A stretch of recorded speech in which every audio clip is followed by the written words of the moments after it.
बांके बिहारी जी के दर्शन करके जैसे ही हम मंदिर की सीढ़ियाँ उतरते हैं तभी हमारे सामने एक बच्चा भीख मांगने लगता है। दे दीजिए, बहुत दिन से भूख लगी है, खाना नहीं थोड़ा सा भूख लगा है, थोड़ा खिला दीजिए। मेरी मामा जी को बहुत दया आ गई और उन्होंने उसको 20 रुपए का नोट पकड़ाना चाहा। मैंने तुरंत कहा, मामा जी थोड़ी देर रुकिए, इसने बोला है कि इसको भूख लगी है, क्यों ना हम इसको भोजन करा दें।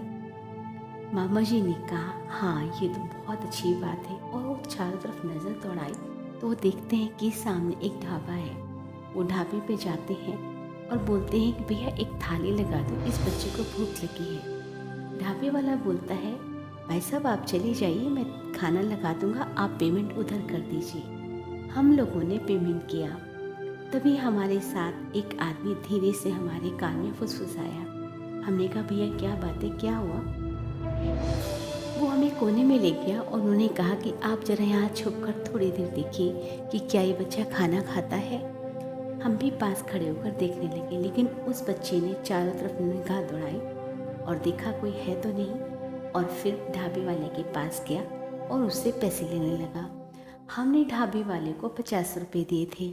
उसने कहा था कि एक थाली 50 रुपये की है, लेकिन ढाबे वाला उस बच्चे को 25 रुपये दे रहा था, यानी 25 रुपये का मुनाफा वो स्वयं रख रहा था। हम ये देखकर आश्चर्य में हो गए, ये सब क्या लीला है।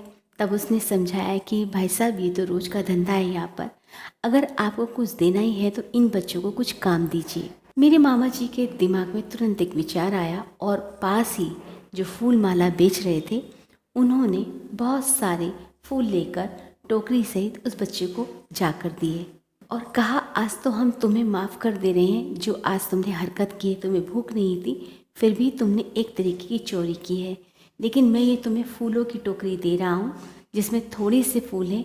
यहाँ बैठो मंदिर के पास और जो भक्तजन आएंगे वो पैसों से तुमसे फूल लेंगे। और ये सब इंतजाम करने के बाद वो वहाँ से चल पड़े। 2 दिन बाद फिर हम मंदिर आते हैं तो देखा कि वो सच में ही बच्चा फूल बेच रहा है। तो हमें अपने मन को तसल्ली हुई कि हमने भिक्षावृत्ति को बढ़ावा नहीं दिया। आपसे भी यही विनती है कि किसी बच्चे को या किसी को भी भिक्षावृत्ति के लिए बढ़ावा ना देकर उसके लिए कुछ ना कुछ ऐसा करें कि उसकी जीविका चल सके। धन्यवाद। अगर आपको ये पसंद आया हो